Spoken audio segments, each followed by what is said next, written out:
बोलिए श्री सद्गुरु महाराज जी की, सच्चे दरबार की।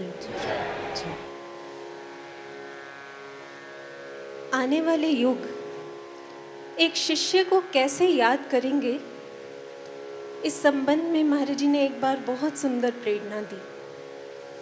महाराज जी ने कहा, एल्बर्ट आइंस्टाइन, जिसे विज्ञान जगत में बहुत ख्याति मिली, वो सन 1879 में पैदा हुआ और 1955 तक जिया।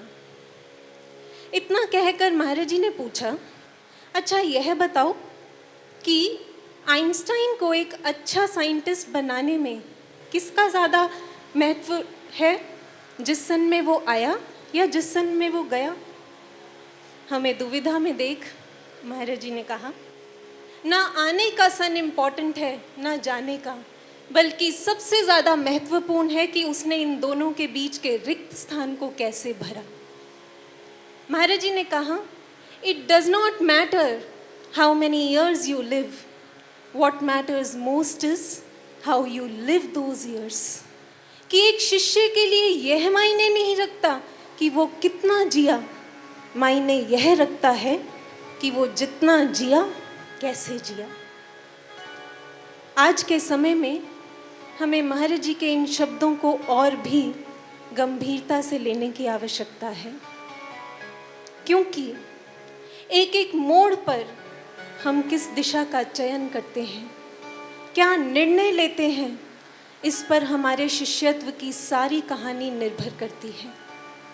हमारा एक एक निर्णय यह निर्धारित करता है कि शिष्यत्व की डगर पर हम निखर जाएंगे या बिखर जाएंगे। चलिए आज आपकी निर्णय शक्ति यानी डिसीजन मेकिंग स्किल को जांचते हैं कि आप अपने निर्णय कितनी स्फूर्ति और समझदारी से लेते हैं। हम आपसे कुछ शब्द कहेंगे और आपको उसे ध्यान से सुनना है। यदि वह रंग का नाम होगा तो आपको अपनी गर्दन इस ओर मोड़ लेनी है, और यदि वह फल का नाम होगा तो आपको अपनी गर्दन इस ओर मोड़ लेनी है। फिर से सुन लीजिए, यदि रंग का नाम बोला जाएगा तो मुख इस ओर, और यदि फल का नाम बोला जाएगा तो मुख इस ओर।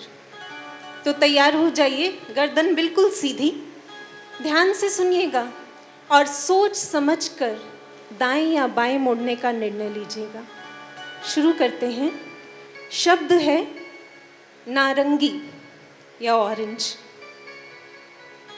क्या हुआ? दुविधा में फंस गए?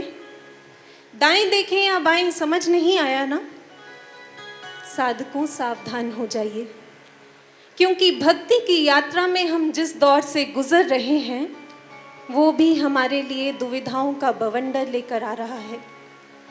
हमें दाएं या बाएं के चक्कर में उलझाने के लिए आ रहा है। एक तरफ विरोधी शक्तियों की पुरजोर कोशिश है हमारे विश्वास को लुढ़का देने की, और दूसरी तरफ मन के भीतर उथल पुथल से पैदा होने वाली निराशा और अधीरता की फिसलन।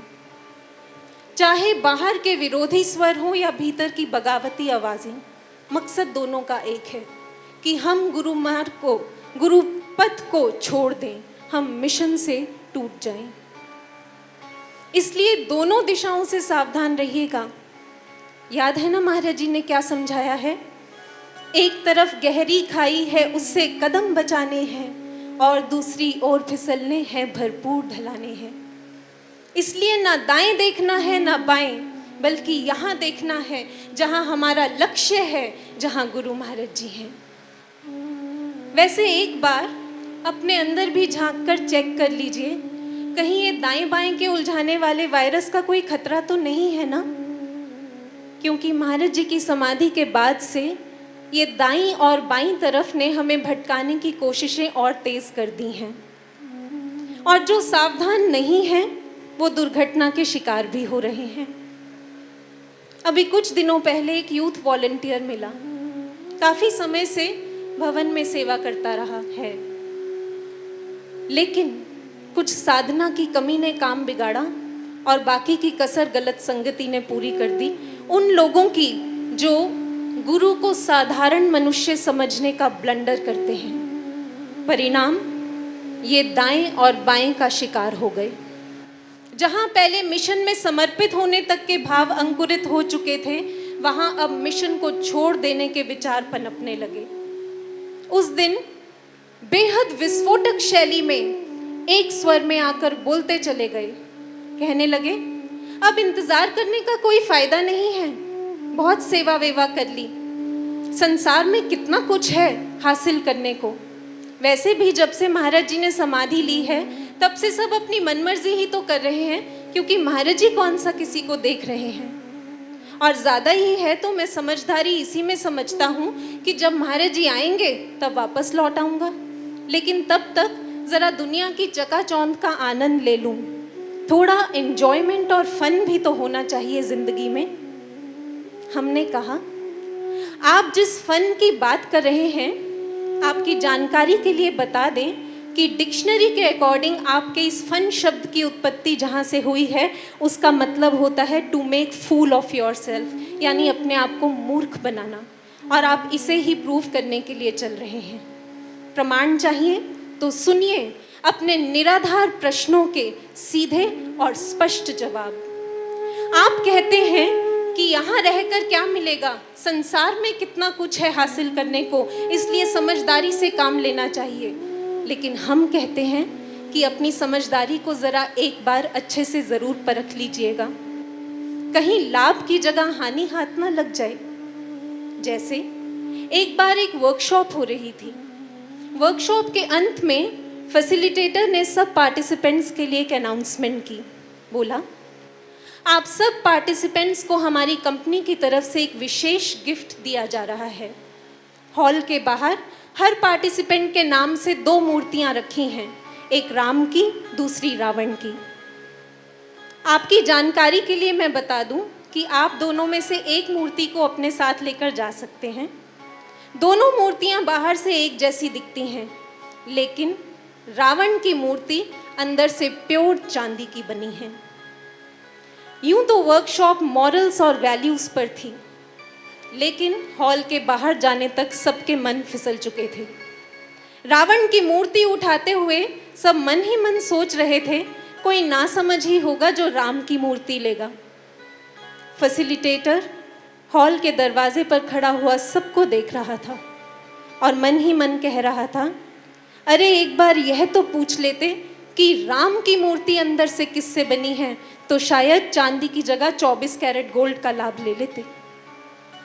इसलिए आप भी चेक कर लीजिएगा, कहीं ऐसे ही गलती आप भी ना कर रहे हो भगवान को छोड़कर।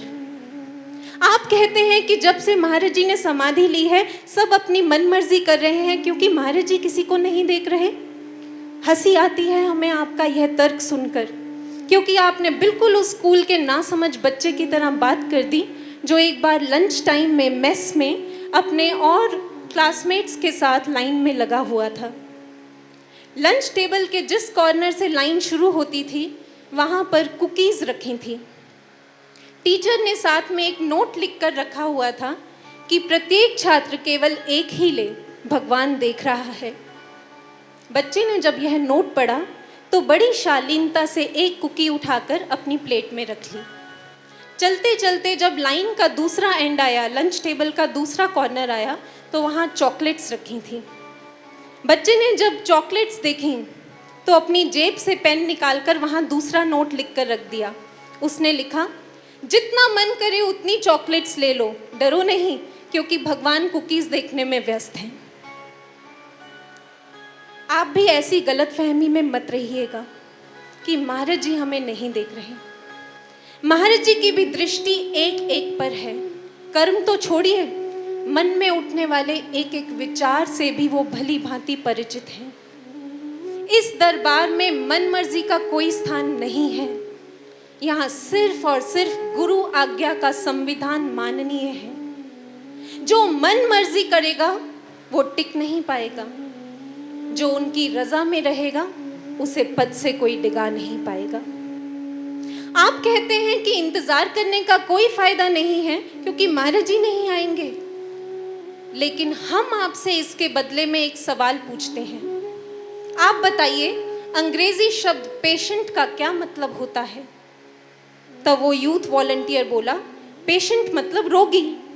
हमने कहा बिल्कुल सही, आपको सबसे पहले यही अर्थ सूझना चाहिए था, क्योंकि आपकी मानसिकता में भी सचमुच रुग्णता के लक्षण दिखाई दे रहे हैं। लेकिन पेशेंट का एक मतलब धैर्यशील होना भी होता है, जिसकी परिभाषा शायद आप नहीं जानते। हम बताते हैं कि धैर्य, इंतजार, विश्वास कहते किसे हैं। ग्रीस के हिस्टोरिकल लिटरेचर की एक कहानी आज भी बेहद सराहनीय है। डेमन और पाइथियस नाम के दो मित्र थे। उस समय वहाँ राजा डायनिशियस का शासन था, जो बेहद क्रूर और अत्याचारी शासक था। जब पाइथियस ने जनमानस पर होते अत्याचारों को देखा तो उससे रहा नहीं गया। उसने राजा के विरुद्ध आवाज उठा दी। राजा ने आक्रोश में आकर पाइथियस को गिरफ्तार करवा लिया और उसका सर कटवाने के हुक्म दे दिए। तब पाइथियस ने आग्रह किया कि वो एक बार अपनी माँ से मिलकर आना चाहता है। राजा जोर से हंसा, बोला, मूर्ख समझते हो मुझे? तुम कहोगे और मैं मान लूंगा कि तुम यहाँ से जाकर वापस आओगे, वो भी सर कटवाने के लिए। इससे पहले पाइथियस कुछ कहता, उसके मित्र डेमन ने आगे बढ़कर कहा, जब तक पाइथियस नहीं लौटेगा उसके स्थान पर मैं तुम्हारी कैद में रहूंगा। राजा ने डेमन की तरफ हैरानी से देखते हुए बोला, तूने तो मूर्खता की सारी सीमाएं लांघ दी। जानता है ना, अगर तेरा ये मित्र नहीं आया तो उसके स्थान पर तेरा सर कटेगा। डेमन बोला, यह मेरा सौभाग्य होगा कि अगर मैं अपने मित्र के लिए जान दे सकूं। पाइथियस ने डेमन को गले से लगा लिया और बोला, मित्र, मैं जानता हूँ मुझे तुम्हें यह विश्वास दिलाने की आवश्यकता नहीं है कि मैं वापस आऊँगा, बस मेरा इंतज़ार करना। इतना कहकर पाइथियस चला गया। दिन बीतते गए। आखिरकार सर कलम करने का निर्धारित दिन आ गया, लेकिन पाइथियस नहीं आया। डेमन का सर काटने के लिए एक बड़े से मैदान में तैयारियां की गईं। भीड़ की भीड़ उमड़ आई, सबकी सांसें अटकी हुई थीं। राजा ने कटाक्ष किया, दे दिया ना मित्र ने धोखा, नहीं आया ना लौटकर। डेमन ने कुछ नहीं कहा। उसे वेदी पर ले जाकर खड़ा कर दिया।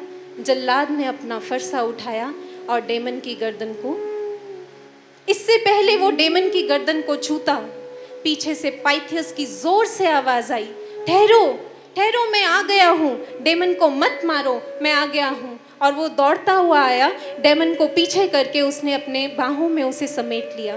कहा, मित्र, मुझे क्षमा करना, आने में ज़रा सा विलंब हुआ, क्योंकि जिस जहाज़ में मैं आ रहा था उसे आक्रांताओं ने घेर लिया, जिस कारण उनका सामना करने में थोड़ा समय लगा और मैं जितनी जल्दी हो सका लौट आया। सब हतप्रभ खड़े यह दृश्य देख रहे थे। आज एक अजब मित्रता की गाथा उनकी आंखों के सामने घटी थी। सबकी आंखें नम थी, यहाँ तक कि राजा की भी। उसका पाषाण हृदय भी विश्वास और इंतजार की ऐसी पराकाष्ठा को देखकर पिघल चुका था और उसने दोनों मित्रों को स्वतंत्र कर दिया। यह तो संसार के दो साधारण मित्रों की कहानी है। फिर हमें तो मैत्री का सौभाग्य मिला है। वो जो सर्वशक्तिमान है, जो किसी परिस्थिति के अधीन नहीं और जिनका एक एक वचन ब्रह्म सत्य है। फिर जब महाराज जी ने ये कहा है कि वे अवश्य आएंगे, तो हम इंतजार करने से पीछे क्यों हटें? और उनका इंतजार करने तक हमें जितनी भी चुनौतियों का सामना करना पड़े, इसमें डर कैसा? आप कहते हैं कि जब महाराज जी आएंगे तब फिर से वापस लौट आएंगे, लेकिन हम आपसे कहते हैं कि तब आपका नाम जानते हैं कौन सी लिस्ट में शामिल होगा? ई कमिंग्स एक बहुत जाने माने लेखक और कवि हुए हैं। कमिंग्स ने शुरुआती दौर में अपनी 70 कविताओं को संकलित करके एक पुस्तक बनाई और उसे छपवाने के लिए बहुत से पब्लिशर्स को अप्रोच किया, लेकिन एक भी पब्लिशर ने उनका प्रस्ताव स्वीकार नहीं किया। अंत में कमिंग्स की मां ने उन्हें फंड्स प्रोवाइड किए और बुक छपी। जब बुक छपकर लोगों के हाथों में गई तो सबने कमिंग्स की कविताओं की तारीफों के पुल बांध दिए। लेकिन उन्हें कविताओं के साथ किताब की शुरुआत में एक बड़ा विचित्र सा मैसेज पढ़ने को मिला। आपने बुक्स में देखा होगा, स्टार्टिंग के पेजेस में आभार प्रकट करने के लिए लिखा होता है डेडिकेटेड टू या विद हार्टिएस्ट थैंक्स टू। लेकिन कमिंग की पुस्तक में शुरू में लिखा था बड़े बड़े अक्षरों में विद नो थैंक्स टू, और उसके नीचे उन सब पब्लिशर्स की सूची थी जिन्होंने उसके प्रस्ताव को ठुकराया था। इसी तरह आने वाले समय में जब नवयुग का महाकाव्य लिखा जाएगा, तब कहीं ऐसा ना हो कि उसे पढ़ने वालों को शुरू में हमारा भी नाम किसी ऐसी सूची में मिले जिसके ऊपर लिखा हो विद नो थैंक्स टू। एक शिष्य की इससे बड़ी हार और कोई नहीं हो सकती। लेकिन हमारे महाराज जी तो करुणा निधान हैं। वो तो फिर सबको नवयुग में प्रवेश दे देंगे, चाहे किसी ने उनका साथ दिया या ना दिया। लेकिन एक अफसोस हमारी अंतरात्मा को तब कचोटता रहेगा। आपने सुना है ना वह अनुभव कि ऐसे सभी लोगों को नवयुग में तो प्रवेश मिल गया है, लेकिन उनकी आंखों पर पट्टी बंधी है और पीछे से हाथ बंधे हैं, जिस कारण से ऐसे लोग न तो नवयुग के दिव्य नज़ारों का आनंद ले सकेंगे और अगर चाहेंगे तो भी उसमें अपना कोई योगदान नहीं दे पाएंगे। इसलिए यूं दाएं बाएं में उलझने के कारण आपका मिशन को छोड़कर जाना, ऐसा कोई भी गलत विचार मन में धारण करना सरासर गलत है। हम आपसे यही कहेंगे कि अगर आप सचमुच समझदार हैं, विवेकी हैं, तो यही समय है, भाग लें। अगर सचमुच आपने महाराज जी की असीम रहमतों को समझा है और उनमें से एक भी याद है, तो इन परीक्षाओं की घड़ियों में आप भाग लें। यही समय है जो आपसे आह्वान कर रहा है कि आप भाग लें। कहीं फिर से दुविधा में तो नहीं उलझ गए ना? सज्जनों, सूत्र इस बार भी यही है कि दाएं या बाएं रुख करके बेमुख होकर मिशन से ना भाग लें, बल्कि सामने जहां हमारा लक्ष्य है उन्हें पाने के लिए उनके मिशन में भाग लें, उनके यज्ञ में सम्मिलित हों और उनके मिशन में भाग लेकर अपना भाग्य युगों युगों के लिए संवार लें।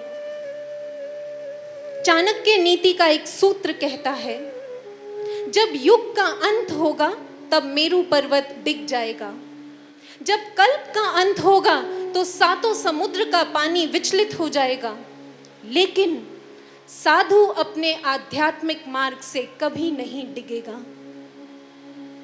जब से महाराज जी ने समाधि धारण की है, तब से इस मंच से प्रत्येक भंडारे में अनेकों प्रेरणाएं बहाई गई हैं, सिर्फ एक उद्देश्य से कि हम गुरु भक्ति के पथ पर अडिग रहें। आज एक बार फिर इस मंच से हम समस्त शिष्य जगत का आह्वान करते हैं और करबद्ध निवेदन करते हैं कि अपने शिष्यत्व की लाज रखिएगा। भूलकर भी ऐसा कोई कदम मत उठा लीजिएगा जिससे शिष्यत्व पर कोई आंच आए। एक समय था इतिहास में जब वियतनाम जैसे छोटे से देश ने अमेरिका जैसे बलशाली देश को हरा दिया था।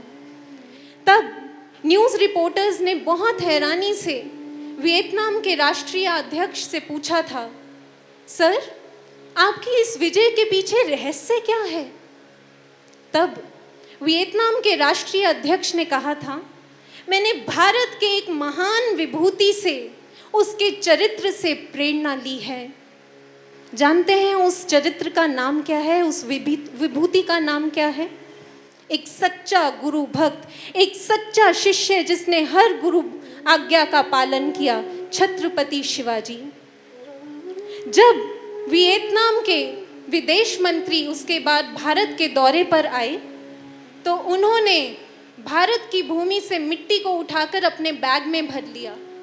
कारण पूछने पर बोले, मैं इस मिट्टी को अपने देश की मिट्टी में जाकर मिला दूंगा ताकि मेरे देश से भी ऐसे महान चरित्र जन्म ले सकें। लेकिन आज आपसे करबद्ध निवेदन है, हाथ जोड़कर यह प्रार्थना है कि जिस भूमि की मिट्टी को गुरु शिष्यों ने अपने गुरु के प्रति प्रेम और समर्पण से सींचा है, भूल कर भी कोई ऐसा कदम मत उठा लीजिएगा कि यह मिट्टी गद्दारी और विश्वासघात के जहर से जहरीली हो जाए, जिसे लोग छूने से भी डरें कि कहीं उनके देश में ऐसे विश्वासघाती लोग ना जन्म ले लें। अभी कुछ समय पहले नेशनल ज्योग्राफिक मैगजीन में एक चौंका देने वाली सच्ची घटना छपी। यूएस के येलोस्टोन नेशनल पार्क में आग लगने के कारण वहां का बहुत बड़ा हिस्सा जलकर राख हो गया था। जब फॉरेस्ट रेंजर्स ने वहां का निरीक्षण किया तो उन्हें पत्तों के बीच में एक जड़वत स्थिति में एक चिड़िया मिली। उस चिड़िया को जब जरा सा हिलाया गया तो उसके पंख के नीचे हलचल हुई और पंख के नीचे से 3 छोटे छोटे चिड़िया के बच्चे बाहर निकल कर आए।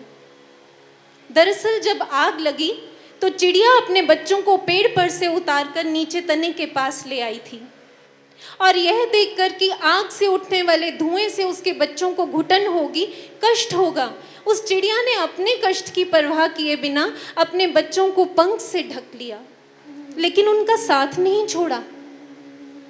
अब जरा याद कीजिए स्वयं महाराज जी के मुखारविंद कहे गए शब्द कि मैं अपने बच्चों की, अपने शिष्यों की वैसे ही सुरक्षा करता हूं जैसे एक चिड़िया अपने बच्चों की करती है। सच है, वो आज भी पल पल हमारे साथ हमारी ढाल बनकर खड़े हैं। जब उन्होंने हमें नहीं छोड़ा और न कभी छोड़ेंगे तो हम कैसे उन्हें छोड़कर उनके विश्वास के साथ इतना बड़ा धोखा कर सकते हैं। और वैसे भी इतना ही नहीं, उन्हें छोड़कर जो हम उन्हें असहनीय कष्ट दे जाएंगे ना, उसका पश्चाताप जन्मों जन्मों तक चलता रहेगा। पूछकर देखिए उन माता पिता से जिनकी अपनी संतानें स्वार्थवश उन्हें छोड़कर चली गई हैं, पूछिए उनसे कितना दर्द होता है।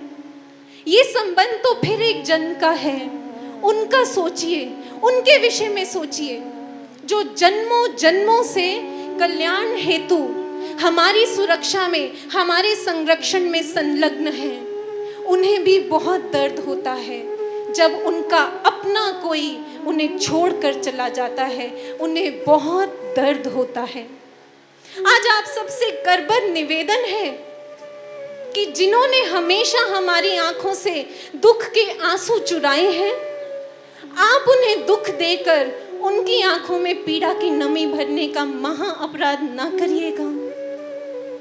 यूं तो मेडिकल साइंस कहती है कि किसी भी प्रकार का डर या फोबिया होना एक व्यक्ति की सेहत के लिए हानिकारक होता है, लेकिन शिष्य धर्म की साइंस कहती है कि एक डर है जिसका होना शिष्य के लिए, उसकी सेहत की सुरक्षा के लिए बहुत लाभदायक है। और वह डर है गुरु के मिशन से छूट जाने का डर। वह डर है गुरु से टूट जाने का डर। वह डर है विश्वासघाती हो जाने का डर। आज आपसे करबद्ध निवेदन है कि इस डर को हमेशा अपने अंदर बनाए रखिएगा कि कहीं भूल से भी हमसे कुछ ऐसा ना हो जाए, हम ऐसा कोई कदम ना उठा लें जिस कारण से महाराज जी को पीड़ा देने का हम महा अपराध कर बैठें, जिस कारण से हमारे शिष्यत्व पर कहीं कोई कलंक लग जाए। भूल कर भी ऐसा कभी मत कीजिएगा, ये डर बनाए रखिएगा।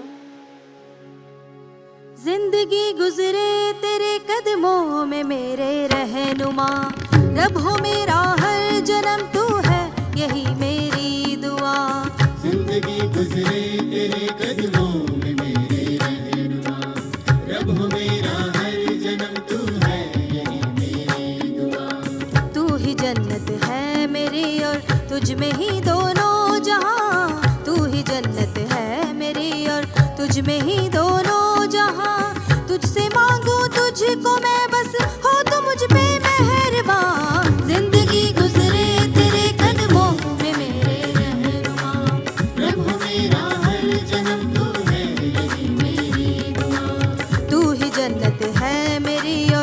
तुझ में ही दोनों जहां, तू ही जन्नत है मेरी और तुझ में ही दोनों जहां। तुझसे मांगू तुझको मैं बस, हो तू मुझ पे मेहरबान। जिंदगी गुजरे तेरे कदमों में मेरे रहनुमा, रब हो मेरा हर जन्म तू है यही मेरी दुआ। हम महाराज जी के सच्चे सेनानी बन पाए, इसके लिए आइए आज के दिन को प्रतिज्ञा दिवस के रूप में मनाकर अपने मनों में शुभ संकल्पों को संचरित करते हैं।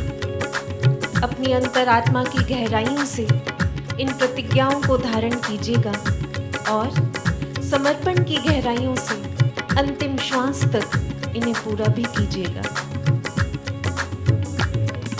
सिजदा करूं दरबार में तेरे और कहीं ना जाऊं मैं, धूल तेरे कदमों की बनूं और तेरी मुरीदी पाऊं मैं। सजदा करूं दरबार में तेरे और कहीं ना जाऊं मैं, धूल तेरे कदमों की बनूं और तेरी मुरीदी पाऊं मैं। ख्वाब में भी तुझको ना दगा दूं, ख्वाब में भी तुझको ना दगा दूं, तुझसे मेरी है यही इल्तिजा।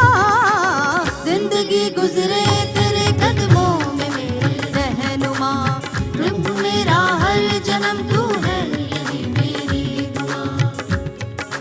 एक बार विनोबा भावे जी से एक संस्था ने संदेश देने के लिए कहा। उस संस्था का नाम था तरुण उत्साही मंडल। विनोबा भावे जी ने जब इस नाम को पढ़ा तो बोले, जब तरुण लिख दिया तो उत्साही लगाने की क्या आवश्यकता है? तरुण माने युवा होता है। विनोबा भावे जी बोले, तरुण में तो उत्साह अपने आप ही आ गया। क्या उत्साह के बिना भी किसी युवा का अस्तित्व संभव है? बिल्कुल इसी तरह यदि यह कहा जाए कि वफादार शिष्य बने तो यहाँ वफादार शब्द भी रिडंडेंट है, क्योंकि वफादारी के बिना एक शिष्य का भी अस्तित्व संभव नहीं है। इसलिए आइए आज प्रतिज्ञा लें कि हम अपने ईमान को हमेशा कायम रखेंगे, महाराज जी और मिशन को कभी छोड़कर नहीं जाएंगे। रात का हर कतरा मैं तेरे कदमों में कुर्बान करूं, चाहे कैसा भी मंजर हो वफा निभाने से न डरूं। रक्त का हर कतरा मैं तेरे कदमों में कुर्बान करूं, चाहे कैसा भी मंजर हो वफा निभाने से न डरूं। हाँ, तेरी तरफ जो बढ़े जा रहा है, तेरी तरफ जो बढ़े जा रहा है, अब ना रुकेगा वो कारवां। जिंदगी गुजरे तेरे कदमों में मेरे रहनुमा, रब हो मेरा हर जन्म तू है यही मेरी दुआ। आप में से किस किस को अपना ब्लड ग्रुप मालूम है? हम साधकता के ब्लड ग्रुप की बात कर रहे हैं, जो निसंदेह सकारात्मक यानी बी पॉजिटिव ही होना चाहिए, ताकि यह सकारात्मकता हमारे कर्मों में उत्साह, जोश और होश बनकर झलके। इसके लिए आइए आज प्रतिज्ञा लें कि अपने रक्त का कतरा कतरा महाराज जी की सेवा में समर्पित करेंगे, मिशन के लिए अर्पित करेंगे। चाहे कयामत तक करना हो, हाँ मैं करूं इंतजार तेरा, लौट के आएगा रहबर तू, है मुझको एतबार तेरा। चाहे कयामत तक करना हो, हाँ मैं करूं इंतजार तेरा, लौट के आएगा रहबर तू, है मुझको एतबार तेरा। आ जावे आजा, आ जावे आजा,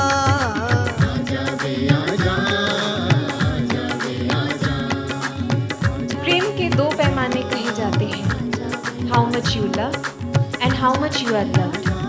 आप कितना प्रेम करते हैं और आप कितना प्रेम पाते हैं। जहाँ तक महाराज जी के स्नेह को पाने की बात है, तो उन्होंने अपना कितना प्रेम हम सबकी झोलियों में डाला है, इसकी तुलना संसार में किसी चीज़ से नहीं की जा सकती। अब प्रश्न है कि हम उन्हें कितना प्रेम करते हैं। तो इस समय इस बात को सिद्ध करने का सिर्फ और सिर्फ एक ही मार्ग है, इंतज़ार। और इंतज़ार की नींव सच्चे प्रेम और विश्वास पर ही बनती है। इसलिए आइए आज प्रतिज्ञा लें कि अंतिम श्वास तक, जब तक महाराज जी वापस नहीं लौट आते समाधि से, तब तक अपने इंतज़ार को जिंदा रखेंगे और साथ ही साथ अपनी पुकार भी जिंदा रखेंगे। आजा वे आजा, आजा वे आजा, आजा वे आजा, आजा वे आजा। दिखा दे एक झलक अपनी मेरे रहबर तू, दिखा दे एक झलक अपनी मेरे रहबर तू, कि तेरे दीदार बिन अब जिया नहीं जाए, कि तेरे दीदार बिन अब जिया नहीं जाए। तड़प रही रूह मेरी बिना तेरे ऐसे, तड़प रही रूह मेरी बिना तेरे ऐसे। अब इंतजार किए घड़ियां ना सही जाए। आजा, आजा वे आजा, आजा वे आजा, आजा वे आजा, आजा वे आजा। चाहे कयामत तक करना हो, हाँ मैं करूँ इंतजार तेरा। लौट के आएगा रहबर तू, है मुझको एतबार तेरा। आंखें तरस रही है मेरी, आंखें तरस रही है मेरी। तू ही बता तू छिपा है कहाँ, जिंदगी गुजरे तेरे कदमों में मेरे रहनुमा। रब हो मेरा हर जन्म तू है, यही मेरी दुआ। जिंदगी गुजरे तेरे कदमों में मेरे रहनुमा। रब हो मेरा हर जन्म तू है, यही मेरी दुआ।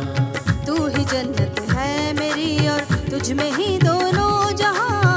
तू ही जन्नत है मेरी और तुझ में ही दोनों जहां। तुझसे मांगू तुझको मैं बस, हो तो मुझ पे मेहरबान। जिंदगी गुजरे तेरे चरणों में मेरी दुआ। रब हो मेरा हर जन्म तू है, यही मेरी दुआ। जिंदगी गुजरे तेरे कदमों में, आ, रब हो मेरा हर जन्म तू है, जिंदगी गुजरे तेरे कदमों में, रब हो मेरा हर जन्म तू है, आजा, जिंदगी गुजरे तेरे कदमों में, रब हो मेरा हर जन्म तू है,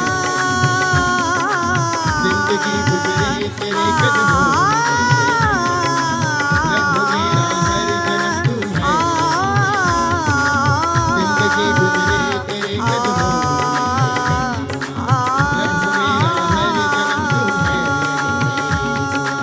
जिंदगी गुजरे तेरे कदमों में मेरे रहनुमा। रब हो मेरा हर जन्म तू है, यही मेरी दुआ। जिंदगी गुजरे तेरे कदमों में मेरे रहनुमा। रब हो मेरा हर जन्म तू है, यही मेरी दुआ। बोलिए श्री सद्गुरु महाराज जी की जय, सच्चे दरबार की जय।